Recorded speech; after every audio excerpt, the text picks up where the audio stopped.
And breathe. And breathe. Good morning. Welcome to Coffee Moaning, the Saturday Papers. How are we all? If you hear single syllable words, which are actually sentences in the background, that's Dina negotiating a hangover.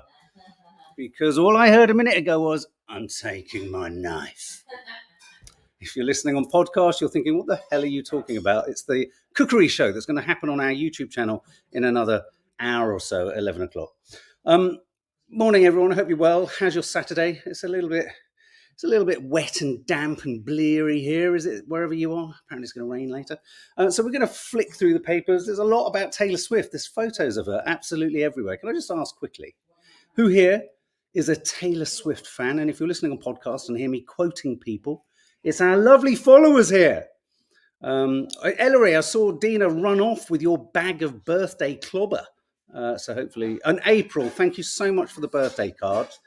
Kiki loved her birthday card. That's very kind of you, very sweet. So thank you so much. Stuff does get sort of caught up in transit and then suddenly lands in a glut. Morning, Elaine Denning. Not me what? Lots of rain here. Sorry, not me, as in a Swiftie fan. Okay, well, let's just, as we normally do, let's just have a quick gander at the front pages, shall we? This is what's in the shops. This is what's on their front. Now, the weird thing about the print papers, these are always a little bit behind. Hi, Natasha, sending you love, sweetie.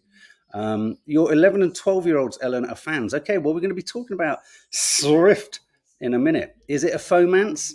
Is it a showmance? I love all these words where they sort of change things. It's fantastic. Anyway, front of the Sun. Strictly stars Fury at return of Bad Boy. I mean, oh, God. I'm beginning to think now that all of the stories around Strictly are just about getting more people to watch it.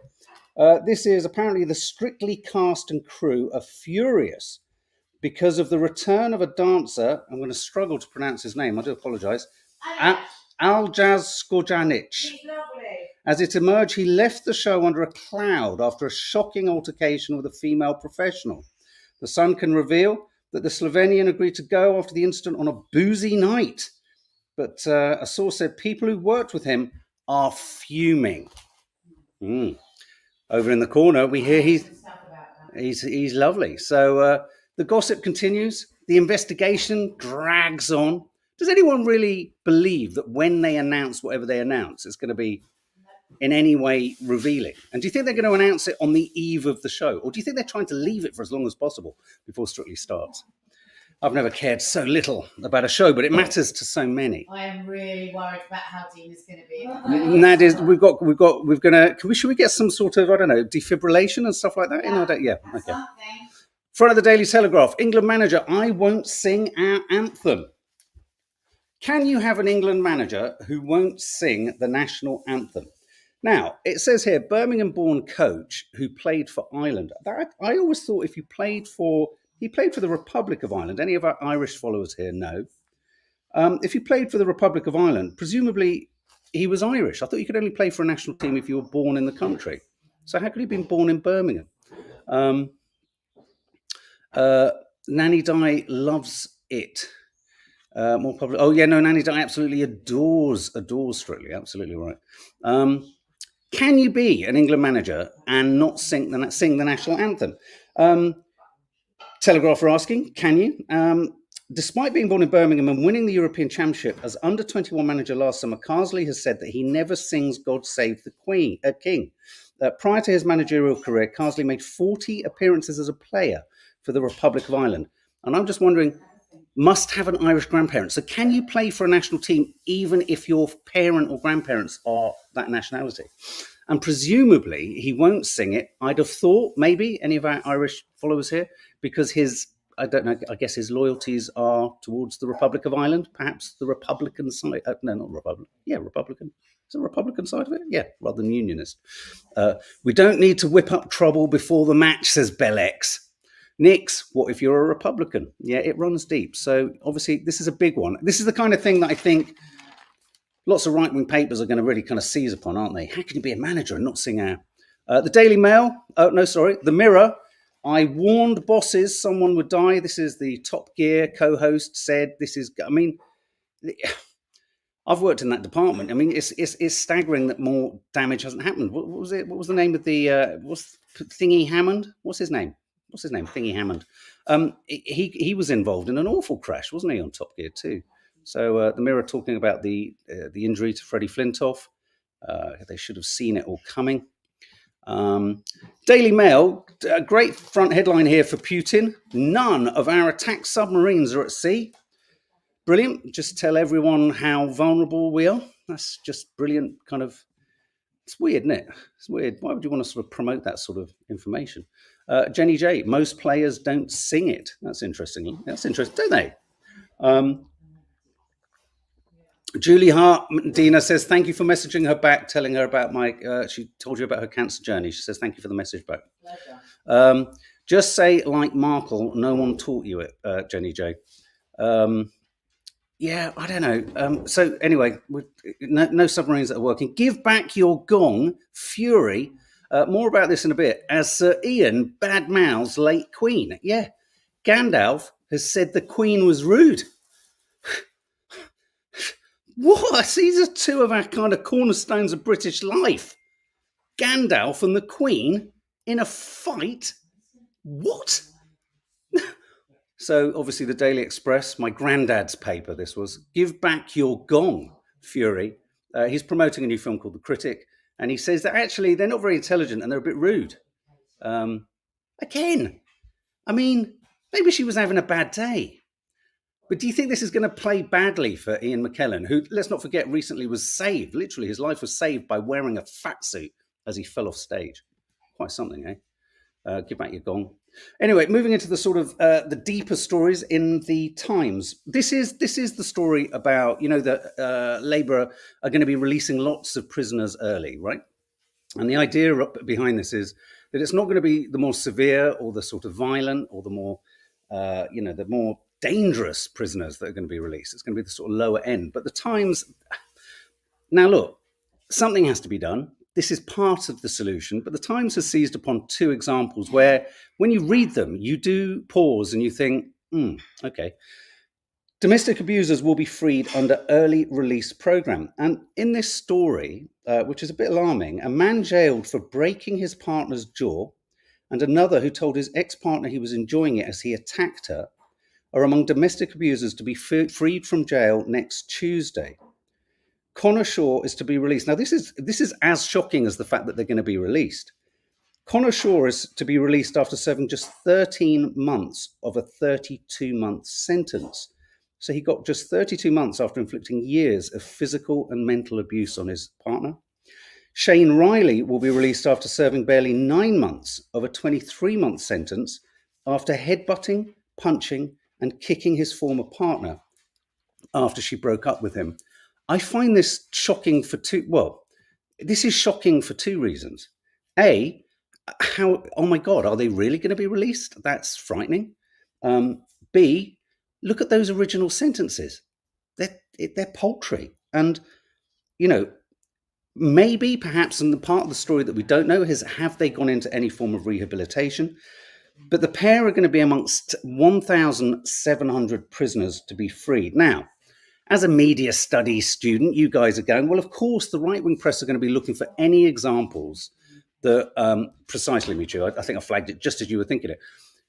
The right-wing press are going to be looking for any stories that basically suggest that this policy isn't going to work. Something has to be done. We don't know the intimate details of how and if and in what ways they have rehabilitated or reformed. But starkly looking at that story, you can see and you can feel, of course, a concern, least of all for the victims of what they did, which must be awful knowing that they're coming back out. Moving into the papers, it's a very diverse set of stories with a sort of strange sort of focus on Taylor Swift, which is coming. This story here is an important one. Drive to clip wings of chicken shops. This is a school in East London who is working, who wants to really, London Enterprise Academy in, is it Tower Hamlets? Talking about the absolute nightmare of chicken shops being near to schools and how, even though the government is trying to bring in laws that prevent prevent, these sort of chuck away, very fast food, very cheap fast food shops being within, I think, 200 meters or 400 meters of a school. KFC are challenging the motions in terms of trade standards and fairness and all this kind of stuff. But it's a real problem because kids for like $1.99, these shops, a lot of these shops have student offers. You can get shitloads of shit chicken. I mean, we got 4 schools up here, Yeah. 2 chicken shops round. Exactly. I mean, literally just within a stone's throw of both of the local schools here. It's in terms of the local schools here, there are just chicken shops everywhere. Bonnie Delaney, it's like the same names are read out. No, not really. No. Patsy, why can they not just release those? Just reaching back to the prison story, why can't they just release those who committed white collar crime rather than abuse and domestic violence? I agree. Maybe there aren't enough of them in there. Maybe that sort of process is already in there, if you know what I mean. I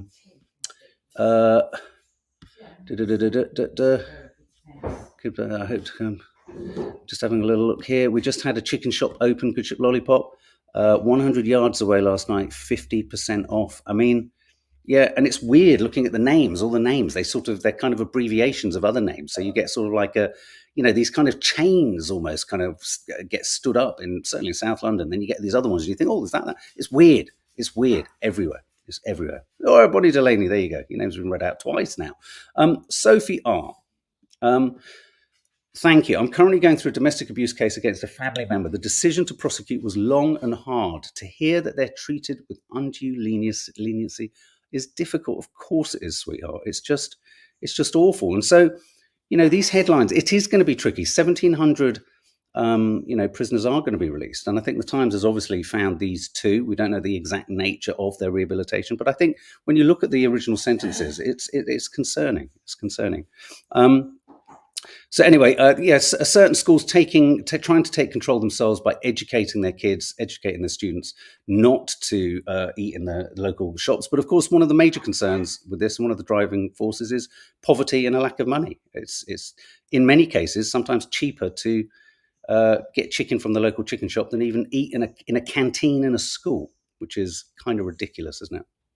Now, this story is something that me and Nadia have been talking about behind the scenes quite a bit because, well, I suggested we should have done it earlier in the week, but it was such a shockingly dark story that we didn't feel we could, I don't know, it just didn't feel right. But this is the story, I don't know if you've heard about this, the woman in France, the 71-year-old woman who has discovered that her husband had been drugging her over a long period of time and essentially invited and allowed 51 men to sexually assault and rape her. And he filmed this footage and live streamed it while she was drugged and shared it online. Well, his daughter too has discovered and realized that he drugged her too. This story is so traumatizing in so many ways.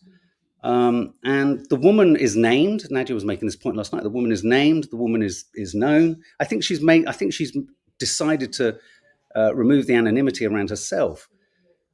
But my God, I mean, imagine having to stand up in court and do this. And apparently, from what Nadia was saying yesterday, I didn't see this detail. 92 men. Oh, wow. Thanks, Nix. It was 92 men, but only 51 on trial. You're right. They could that. You're right. When I first read there was a 2-page spread about this last weekend. They can't locate many of them, can they? They can't find them. They can't literally track them down. This is just such a hideous, horrendous story. That it just beggars belief. But apparently in court yesterday, she can't refer to them as sexual assaults or rapes yet in her testimony because they haven't yet been found guilty. Can you believe that? I mean, just awful. And this is an additional detail that the daughter too is going. I mean, imagine for the wife and daughter.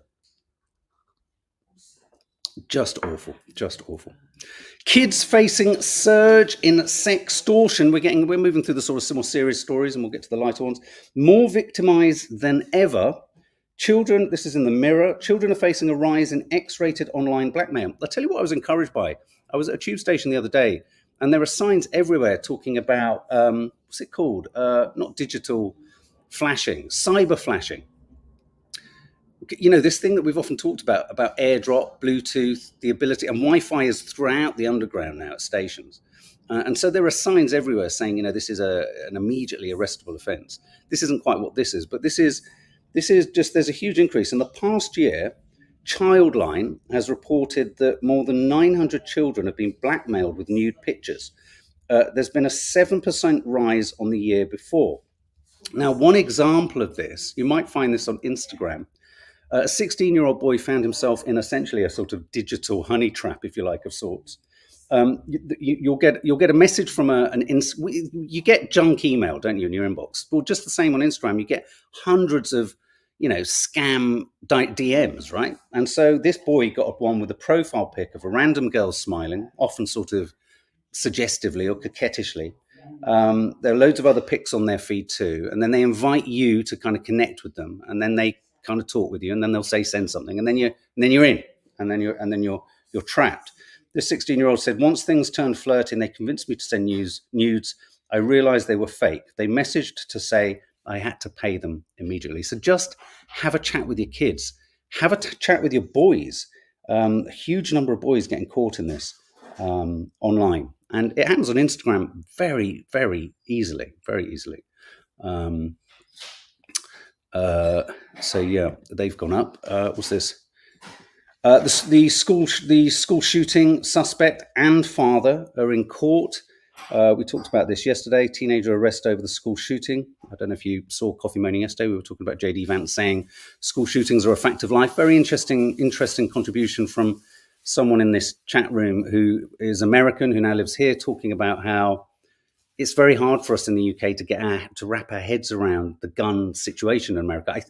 There was a statistic yesterday, I think, of a population of 375 million. I think there are 400 million guns. There are more guns than people in America, and I think security versus banning. I don't know.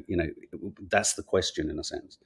But it looks like the father is going to be charged too for buying his son the semi-automatic rifle. But yeah, they've appeared in court. So moving on to lighter things, how dark chocolate could save your sight. Anyone here like dark chocolate? We were talking about this the other day. For me, dark chocolate is one of those things that when there's nothing else to snack on, you go to the cupboard and you have this moment, don't you, where you look at it, it looks at you. You have a sort of flirtation with the percentage kind of quality. Is it 70%? Is it 80%? When you get to 90%, you feel like I may as well get a wooden ruler and stick it in my face. But apparently dark chocolate, snacking on dark chocolate could reduce the risk of going blind later in life. It works with chocolate that has high cocoa content. Researchers who fed 20 grams or roughly 6 small squares to volunteers in their mid-20s found that within a couple of hours, it boosted blood flow. Wow, did you hear this, girls? In a couple of hours, researchers found that after people in their mid-20s ate 6 small squares of black chocolate, there was an immediate boost of blood flow to the retina. Wow. Yeah. Wow. To the retina. This is about, it could save your sight. This could save your sight. Yes, 6 small squares of dark chocolate. Researchers gave them to people in their mid-20s. They found that within a couple of hours, it boosted the blood flow to your retina. Oh my God, that's the most fucking brilliant fact. It's a great fact, isn't it? And that's just on the side there, and that could transform so many things. So put your Cadbury's fruit and nut down and get some of that. Let children learn online to cut school absenteeism, says author. This is Anne Fine, who's lovely. I know what she's driving at here. I think a lot of kids who aren't in school aren't interested in learning, and they're not in a sort of set of circumstances at home where necessarily they'll be supported in their learning and maybe don't have the economic situation to have the kit and the tech to be able to do this. But there's a kernel of kind of truth in here. Let children, I mean, this speaks to learning from home. She says, the former children's laureate, parents should consider letting their children learn online rather than the sort of agony and the sort of the trauma, and it is trauma for some school refusals. It's traumatic trying to get a kid to go to school, and just doing it can absolutely forever destroy potentially their entire educative life. So I think why can we not bake in a little bit more flexibility around learning? You look a little bit like, some people want to work from home for a couple of days of the week. Why can't you have a bit of learning from home too. Rather than punishing families for child absenteeism, says Anne Fine, society should ask itself what school refusers were trying to say and how it can accommodate them. Bonnie Delaney, very good point. Let's pop it up there, especially for neurodiverse children. You're absolutely right. Victoria, let's have a look. Victoria Moore. I mean, during lockdown, my son's school supplied laptops for all children that didn't have or couldn't afford the internet. I mean, the problem again is also, how strong is your internet and Wi-Fi? To do, ta-da, Lynn Sheard. Christian Johnson, my son hasn't started school yet, going into year 10, so not great start. Stomach bug went through us all, literally. Let's have a look here. Another comment. Keely Windle, that could help, but parents would have to be at home to make sure they do it. I mean, that's the other problem. With all the will in the world, a kid with a laptop or a device, Netflix or watch something or contact someone. Schools, MeToo, should set the assignments. If kids do the assignments well on their own from home, they could carry on. Rest have to go to school. Yeah, I'm a big fan of, I know it doesn't work for everyone, but the coursework thing. It's like, if you know what the destination is in learning for something, does it necessarily matter how you've got there for everyone? I think being able to loosen that up. I do think the Labour Party, with their kind of inquiries and research projects, I do think they're wanting to shake up our educative system a little bit. Okay, moving on to Taylor Swift. Who thinks the Swiftie romance with Travis Kelce? Can someone write how you say this phonetically? Is it Travis Kelce? Is that it? Anyway, the suggestion is it a showmance or is it a faux-mance? I like that, faux-mance. Game face on as Taylor Swift to dispel lots of cleverness going on here at the Daily Mail. Look at them. 10 out of 10 to the Daily Mail. Game face on, he plays sports games, face on as Taylor's Swift to dispel faux-mance rumours. It's so obvious, but I don't care, says Anna Marie Shellard. I think, does it matter? I mean, does it matter? I think that's her with his dad there on the left. There they are. Cloda, I think they're both in love. Taylor, Patsy68, Taylor and Travis are totally in love. Why would they need to do this for publicity? It's ridiculous. Leave them alone. I think part of the reason this is being suggested is because there's been so many other sort of what feel like showmances. I mean, showmances do exist. They do happen, in all these shows. Doesn't matter. All part of the show. I don't think it matters as well. Yes, that's correctly pronounced, Mark. Thank you very much, Alison. Travis Kelce. Okay, so here you go. Here she is, cheering. Our love story is real, claims Taylor Swift. Ellery really doesn't care. Chris Bibby, the girl can't do right from wrong. Leave her alone. Our love story is the real deal. Again, with this, I literally don't think that's. I thought that was her with his dad. I think that's Kelsey's mum. They look like having a nice time. For once, just a fan there. She is cheering away, supporting him. So what? Does it matter? I mean, being cynical. Okay, just for a minute, let's forget whether you care about Taylor Swift or not, because I think a lot of us don't necessarily. But look, even what's her face, Platel. Is it? How long before Taylor shakes Travis off, just like all the others? Nice opportunity for a swipe. Does it matter? It's not like you can't take them to the advertising trading authorities, can you? And say, well, hashtag gifted or hashtag faux-mance wasn't real. Does it matter? Does it add a certain sort of, I don't know, just a certain kind of showbiz kind of loveliness to it all? Steph Schultz, listened to her on Spotify and actually liked a lot of songs. There you go. Maybe I should try. Now, Liam Gallagher, I was saying earlier on Nadia's Instagram, Liam's kicked back at the whole ticket pricing fiasco, dynamic pricing. We've covered all of that. We've done a lot about that this week. Ticketmaster, could they, the kind of, is it the monopolies? They're looking into whether they've kind of broken rules, trading standards rules, all this kind of stuff. It does seem that Ticketmaster, or 85% of all kind of gig tickets, are controlled by just one or two companies. But anyway, Liam, do tweet back in anger. Oasis fans told, shut up. A smug Liam Gallagher has blasted fans for moaning about the Oasis tickets rip-off. Now, under normal circumstances, one would go, what an absolute knobhead. But this is Liam, isn't it? This is what we came for, isn't it? And in a weird way, for those fans who feel they've been taken advantage of and slapped in the face, you're kind of part of the Oasis story now, aren't you? I mean, albeit you might have bought a ticket or might not have got a ticket. What a knob, says Ashley Gardner. But this is part of this is what I want. This kind of aggro. So here we go. He's been on Twitter.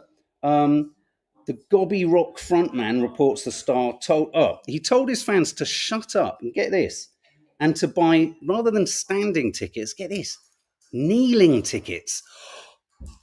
How insulting is that? Kneeling tickets. He wrote on X, Oasis are back. You're welcome, and I hear their attitude stinks. Good to know some things never change. But when disappointed fans slammed Ticketmaster fiasco, he replied, shut up. He's taken for smugs, reports the Mirror. Smug Liam fan tells fan for complaining about ticket ripoff to shut up. Is this going to backfire for them? They've announced 2 new gigs, but Oasis fans may get refunds if Ticketmaster broke law. So, but saying, you're lucky you could get kneeling tickets, not standing tickets. Bloody nightmare. No, this is on his Twitter. This is all on his Twitter. Twitter. Juby really can't stand Oasis. Could not give a shit. Anna Charon Lumbus, rude. Amazing. It's taken him this long for him to take off. I mean, I can't wait. It's all just brewing, isn't it? It's brewing. I'll go support local artists instead, says Edward Bevington. Thanks, buddy. Crazy, says Ashley Gardner. Karen Taylor, they're crazy. Don't like them. They're so rude. Oh, Neve, I got tickets marked. Such a huge, so happy. He's sound its tongue, and Checky put out a tweet also saying he's heartbroken for fans, but they don't report that. There you go. So a bit of aggro and a bit of understanding too. There you go. And a neat segue from Oasis to, as I say here, Ticketmaster. Oasis fans may get refunds if Ticketmaster broke the law. Angela Rippon, it's wrong to say that over 60s are technophobes. Okay, let's ask the 60-year-old in the room. Dina, are over 60s technophobes? I'm 62 next month. And are you? I'm not a technophobe. There you go. Did you hear that? She spat that at you. She's not a technophobe. It's wrong to say that over 60. Apps, you don't like apps? No. It takes a bit of getting used to an app. Yeah. Once you cross to the app, once you cross over that sort of Rubicon of the app, it's an oasis of being fleeced again. Love Liam, so funny, says Steph Schultz. Yeah. So is Angela Rippon right, guys? Any over 60s here? Would you describe yourself as a technophobe? I do think over a certain age, we start to say, can't. It's like my mum. I'm really pleased that she's got an iPad, or her machine, as she calls it. I love the fact that she calls it a machine. So it takes me back to kind of, I don't know, H.G. Wells and War of the Worlds and stuff like that. But her machine, it's a portal into another world. But sometimes when it goes wrong, she's stuck. Rippon is right, says MeTube. Some of the over 60s, says Edward Bevington, are the ones who set up IBM, Nokia. That's a broad generalization, in my opinion. I see what you're saying. Yeah? You could go all the way back to Alan Turing, couldn't you? Look, Elaine Ginolfi. Dina, you've been age shamed. Elaine Ginolfi's parents are 76 and they use apps. She ain't going to be happy. Betty's 87 and loves apps. Betty is an app addict. Betty's the most techno person I know. Betty is a walking AI. She's quite something. I'm sure she's got kind of chips kind of baked into her heads. She's got more than one head. That's how amazing she is. Rachel Mason, I'm out of the corporate world now. Feel like I'm getting behind technically, so must do a course or something. Interestingly, I was having a chat with one of our relatives who has studied robotics, and this is really petrifying. They've studied robotics, they've graduated, and they say that the speed at which technology is moving, even the skill set that they've acquired in the last 3 years, are rapidly becoming almost dated. It's incredibly fast-moving environment. And in a minute, we're going to be able to all sit here together around this table virtually. Won't that be fun? Might not be. I don't know. Maybe. So anyway, so Angela Rippon, who can, let's face it, whenever I hear the Angela Rippon's in the news, I just think of her kicking her legs bloody high and going, Jesus Christ, that must hurt. But it doesn't hurt her because she's Angela Rippon. Nanny Di, this is for you. Swimming on the NHS could get Britain back to work. Exercise schemes for those with musculoskeletal pain trialled in attempt to tackle crisis. Swimming and gym rehabilitation schemes will start to be prescribed on the NHS as part of efforts to solve Britain's worklessness crisis with the ill and infirm unable to work due to back pain suffering. This is interesting. I'm not going to go into the details of what we discovered this week, but, back pain, swimming, we're not talking about aquarobics here. We're talking about being able to use pools and having pools and access to gyms actually prescribed as a solution. Officials at the Department of Health are examining whether the scheme could be rolled out across the UK. But the problem with this is, as you know, I'm already discovering me and Nana's, it's where are the gyms and where are the pools and who's funding them and how accessible are they and do they have the right kind of kit in place and all this kind of stuff. But it's interesting that more and more kind of potential solutions for illnesses, almost physio, isn't it? It's sort of physiotherapy. I just thought that was kind of curious, Mum, after everything we've kind of learnt this week. This is a nice one for Dina and the girls. Olives, perfect crop for an English country garden. Yeah. Exotic fruit that could be increasingly going to be able to be grown in the UK. Apricots. There are orchards in Kent. Melons and watermelons are being grown in Kent.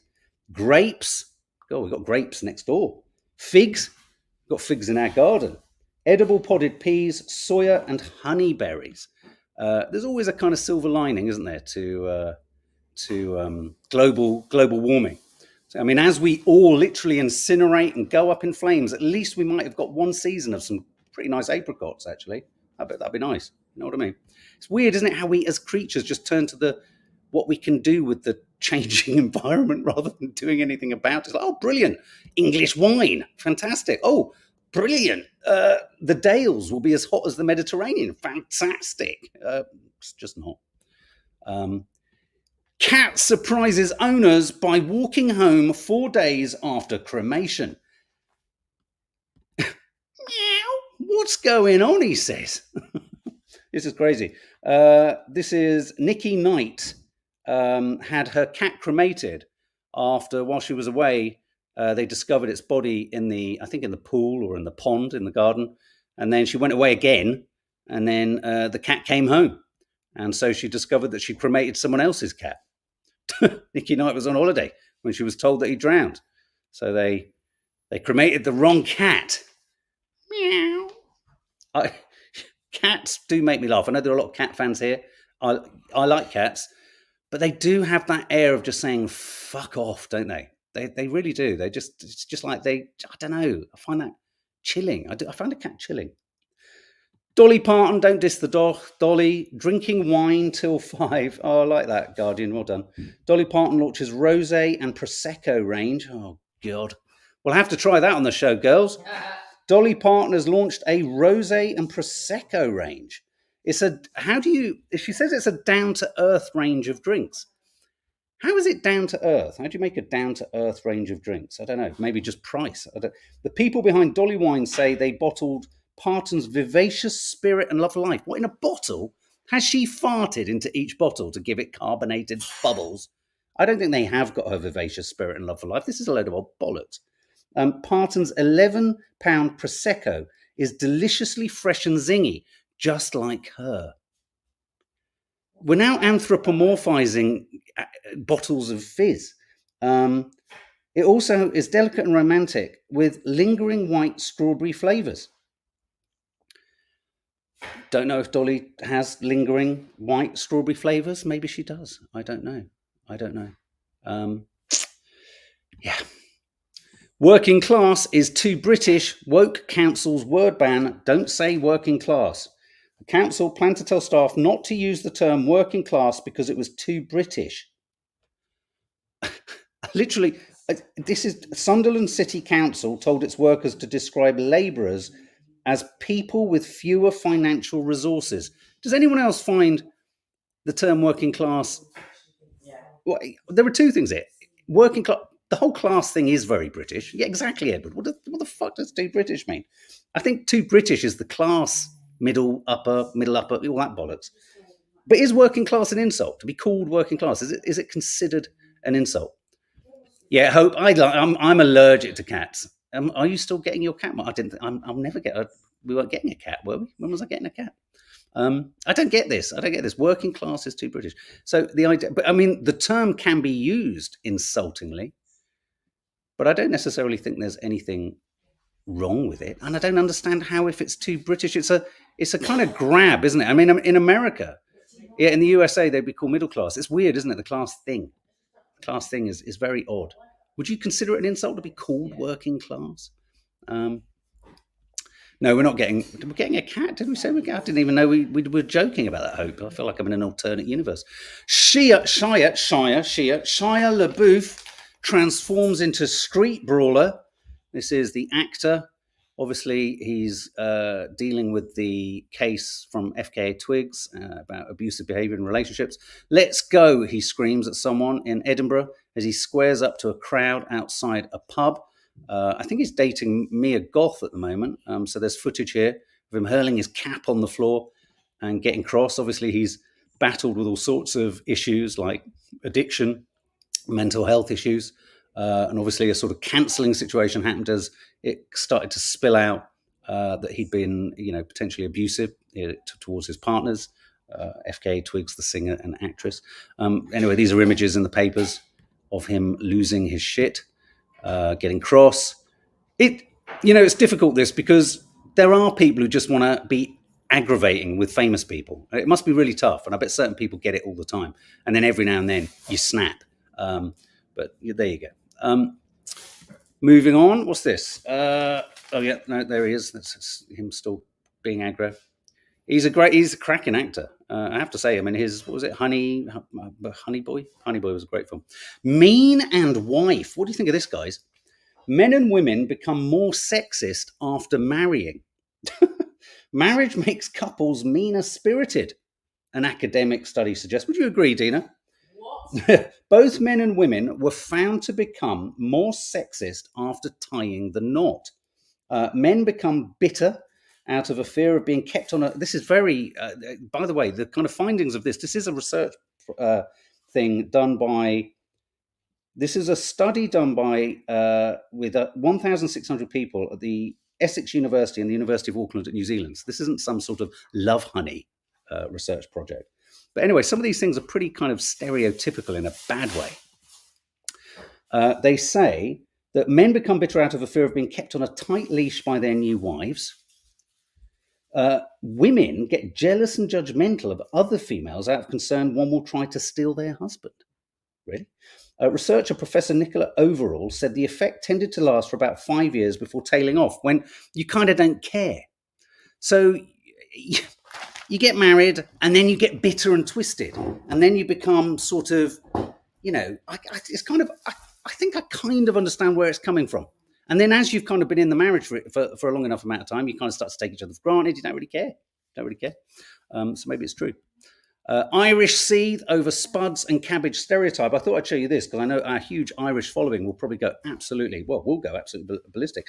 Book aiming to encourage diversity depicts family from the Republic as red-headed xenophobes. Publisher of a school book meant to encourage diversity has had to apologise after portraying a typical Irish family as cabbage-chewing, potato-munching xenophobes. The offending material is being pulled by the Educational Company of Ireland after an uproar in the Republic, where it was used as part of the curriculum for 14 and 15-year-olds. My God. I mean, I can't believe in this current climate that can get through. I thought that's a bit of red meat for our wonderful Irish contingent. Come on. Come on, get at them. Come on. If you haven't seen Kneecap, please go and check it out. I thought it was brilliant. I think it's brilliant. What's Nads and... Oh, very funny. Yeah, look, there's Nads and Dina. Look at them. Yeah, with Aaron jumpers on. Court to rule on who gets to keep 70,000 ring after couples split. Really? A court is going to decide who gets to keep a $70,000 Tiffany engagement ring after the would-be groom called off the wedding and sued his former fiancée to get it back. Who should have it, guys? You tell us. Who do you think should have it? Should it be the fiancé? He gave it to her. Should it matter? Alison, no, she hasn't yet. She really, really wants to. There is only one ring bearer. I think once you've bought a ring and given a ring to someone, it's theirs. That's it. I don't know. It's a nice problem to have, Anna Marie Shillard. You're absolutely right. Thank you very much. Yeah, I think that kind of sums it up. Front of the Daily Star, here you go. Gandalf gives the Queen a kicking. You okay, Gandalf? Asks the Star. Hobbit star McKellen calls late Queen mad and gets some stick. Oof. If he can afford a 70 grand ring, you're probably doing okay. Yeah, I just think he's just being difficult. So let's just move on from what have we got here? We're going to move on from that. I had a UFO story, but this is terrible news. I don't think this should happen. The Goonies, Never Say Bye. There's rumors the 80s epic is having a sequel. It could begin production next summer. They've got to tread carefully with this. It's a classic. Oh, I like that, Jenny J. My precious sis. Read the Ring. Obviously, read the Ring. I don't know. I think some things you just got to leave alone, guys. Leave it alone. The Goonies. No. Exactly, Ashley. No, Edward Bevington. Mince pies out of date by Christmas. Yep, they're out. And if you buy them now, they'll be inedible after October the 6th, unless your nanny die, in which case she keeps all forms of food for at least 3 months before eating it. It's a strange compulsion she has. But has anyone else seen mince pies in the shops? Because they're out there. And anyone remember, sort of more picture-y kind of things here, does anyone remember, oh no, hang on, let's just get this, where is it? Oh, here we go. Does anyone remember the girl who had Trump tattooed on her forehead? A Trump, what is it called? No, tramp, is it a tramp? What is it called? Tramp tattoo? What do they call it? Tramp stamp. But it was a Trump stamp. Do you remember that? Trump stamp. Well, look, the Trump stamp, Donald Trump fan who shot to fame having his name tattooed on her forehead is now begging for cash to erase it. Brit Rain Monroe said she's fed up with the abuse she gets of her inking, which she had done in an East London shop. She was pictured on the street holding a sign asking strangers to help. I am raising money for the removal to remove it. It can cost up to $5,000. When I saw this happen, I thought, what the fuck is going on? This girl's going to regret this in minutes, and she already regrets it, and she's now asking to be crowdfunded, essentially, to remove it. Craziness. Craziness. Sort of moving on. Did you just see someone say, is Nanny Di in the room? Nanny Di, are you here? And this is, who's that? That's a great image, isn't it? I love this photo. That's, we love Nanny Di, absolutely. We love the way she stores her food. This is Beyonce lighting a cigar in the water, celebrating her 43rd birthday earlier this week. It's a great photo, isn't it? I mean, that photo needs to be recreated. We need to recreate that photo with Nads in the hot tub. I think, Nads, you need to do a Beyonce photo. And finally, the tattooist shouldn't have done it, Kathy. There she is. Need money for tattoo removal. And finally, there's Lady Gaga at the premiere of Joker Folie à Deux in Venice, looking sensational with what looks like a pair of stilettos on her head and a trumpet up her arm. Brilliant. Okay, guys, lots of love. I think that if Nanny Di, you're in the room, you've just joined us, Mum. We're just about to finish. Talk to you in a minute after we've been live. Lots of love, guys. Obviously, we'll see you in 13 minutes for God only knows. It's Curly Cooks of Croydon with a hangover, a massive hangover. Dina's put down the knives. We're hiding all sharp instruments. It could get mucky. So there you go. There's your headlines. Have a lovely rest of the